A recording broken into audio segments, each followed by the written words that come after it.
आपसे होगा कि टूथ सेंसिटिविटी, इसका नाम तो हम सब ने बहुत सुना है। वेल एग्जैक्टली ये क्या होती है? टूथ सेंसिटिविटी वो अनकंफर्टेबल फीलिंग है जो पेशेंट को कुछ ठंडा, गर्म या एक्सट्रीम टेम्परेचर या एक्सट्रीम टेस्ट के टाइम लगती है।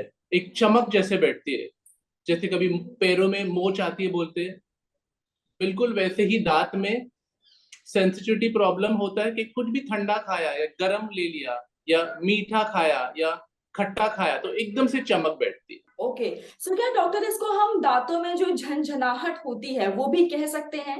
बिल्कुल बिल्कुल। डॉक्टर इसके कॉजेस क्या होते हैं, आखिर ये क्यों हो जाता है?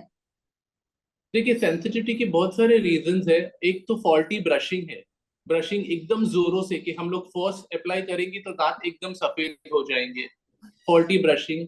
फिर एसिडिटी, हाइपर एसिडिटी। एसिडिटी की वजह से क्या होता है, दांतों का इनामल जो ऊपरी लेयर है वो घिस जाता है, और जैसे दांत घिसते जाते हैं अंदर का नस खुलने लगता है, और नस और हवा में अगर ऊपर का दो लेयर निकल जाते हैं तो एकदम से चमक बैठ जाती है। और अगर मैं इसके लक्षण के बारे में बात करूं तो एक तो हो गया कि दांतों में झंझनाहट होती है, सर क्या इसके जी, अलावा पेन भी होता है? वैसे मैंने कहा था तीन लेयर्स रहते हैं, इनामल, डेंटिन और पल्प। अगर इनामल घिस गया है तो उससे कभी कभी झंझनाहट महसूस होगी, पर अगर डेंटिन भी घिस चुका है तो सेंसिटिविटी के साथ पेन भी बहुत हो सकता है। ओके ओके, सो अगर किसी के दांतों में सपोज सेंसिटिविटी है, सो आई एम श्योर उसको बहुत सारे फूड्स रिस्ट्रिक्शंस भी होते होंगे, यानी कि कुछ आइटम्स वो खा सकते हैं, कुछ नहीं खा सकते हैं। सो इसके बारे में आप क्या कहेंगे? फूड आइटम में हम लोग यही बोलते हैं, खट्टा ज्यादा नहीं होना चाहिए खाने में, कुछ भी ज्यादा नहीं, इवन मीठा बहुत ज्यादा नहीं होना चाहिए, सोडा वाला या पेट साफ होना चाहिए। हम लोग ये बातों पे ध्यान नहीं देते, जब डेंटिस्ट के पास आते लोगों को ये ध्यान में नहीं रहता है कि पेट साफ नहीं हुआ तो भी गैसेस हो सकते हैं।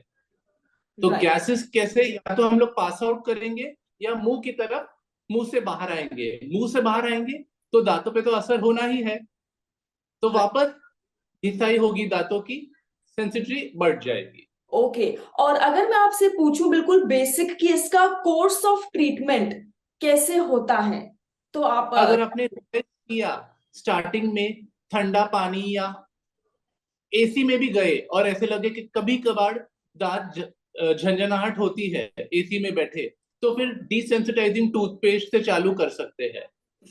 मतलब वो फर्स्ट लेवल पे है जहां झंझनाहट शुरू हुई है, तो वो अरेस्ट कर सकते हैं। 4 से 8 हफ्तों में अगर डिसेंसिटाइजिंग टूथपेस्ट यूज करेंगे तो उससे बैठ जाएगा, कंफर्टेबल हो जाएगा पेशेंट। एंड डॉक्टर, मैंने कुछ कुछ आर्टिकल्स पढ़े थे, आप मुझे बताइए वो फैक्ट है या फिर वो मिथ है। जैसे कि मैंने ये पढ़ा था कि हल्दी ऐसे में हेल्प करती है, इज इट अ फैक्ट और a myth? It's a myth. Haldi will overall help you because anti inflammatory properties है। अगर स्वेलिंग है गम्स में या मसूड़े फूल गए हैं जैसे बोल रहे हैं, तो उससे हल्दी वाला दूध पीने से उससे थोड़ा राहत मिलेगा, पर सेंसिटिविटी पे कोई असर ज्यादा नहीं होगा। एंड बहुत जगह ये भी लिखा था कि सॉल्ट वाटर से रिंस करना ये भी हेल्पफुल है, तो इसमें कितनी सच्चाई है? इसमें सच्चाई ये है कि सॉल्ट वाटर मुंह का पीएच बैलेंस कर देता है, तो गुड बैक्टीरिया उससे फॉर्म हो जाता है, तो उससे काफी मदद मिलती है। वार्म सॉल्ट वाटर गागल्स हम लोग बोलते हैं दिन में 2-3 बार करने को, उससे भी काफी राहत मिलती है। एंड लास्ट मेरा ये था कि does honey and warm water, क्या ये भी हेल्पफुल होता है? नहीं, हनी और वार्म वाटर से शायद वेट लॉस हो जाए, पर सेंसिटिविटी पे उतनी असर नहीं होता। ओके, एंड बस फिर आखिरी सवाल आपसे ये होगा डॉक्टर, अगर आप कोई टिप देना चाहते हैं मुझे या जितने भी हमारे व्यूअर्स हैं जो ये शो देख रहे हैं, सो वो टिप बाय द डॉक्टर वो क्या होगी? वो ये होगी कि अगर सेंसिटिविटी नहीं है, कभी भी कोई डिसेंसिटाइजिंग टूथपेस्ट यूज नहीं करे जब तक आपका डॉक्टर नहीं कहता है। लोग क्या करते हैं, न्यूक्लियर फैमिली है, किसी एक को सेंसिटिविटी है, बाकी 4 जन भी वही टूथपेस्ट यूज करते हैं। तो अगर फ्यूचर में सेंसिटिविटी इश्यू हो जाती है, वो टूथपेस्ट असर नहीं करती क्योंकि बॉडी को आदत हो चुकी रहती है। राइट। तो ये बहुत जरूरी है, जब तक आपको वो सिम्टम्स नहीं हो, भले 2 टूथपेस्ट लाने हो वही यूज करने हैं, और जिसको सेंसिटिविटी है वो ही डिसेंसिटाइजिंग टूथपेस्ट यूज करे। आई थिंक बहुत ही यूजफुल टिप थी, बिकॉज ये मिस्टेक्स हर कोई कर ही देता है लाइफ में कभी ना कभी, बिल्कुल। स्पेशली जिसकी जॉइंट फैमिली रहती है वो लोग तो डेफिनेटली करते हैं। So thank you so very much doctor, आपने अपने बिजी शेड्यूल से हमारे लिए वक्त निकाला। जी मनी हेल्थ शो की पूरी मोस्ट आपको थैंक यू कहना चाहती है।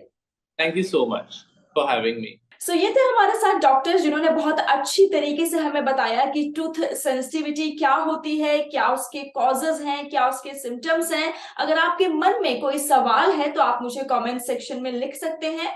मैं आऊंगी नेक्स्ट शो में एक नए सुपर स्पेशलिस्ट डॉक्टर के साथ। टिल देन अपना ख्याल रखिए, क्योंकि अच्छी सेहत हमारा वादा। क्या आप जानते हैं, जी मनी के जरिए आप अपने हॉस्पिटल का बिल भर सकते हैं 12 किश्तों में बिना किसी ब्याज के। और जानकारी के लिए अपने हॉस्पिटल से संपर्क करें।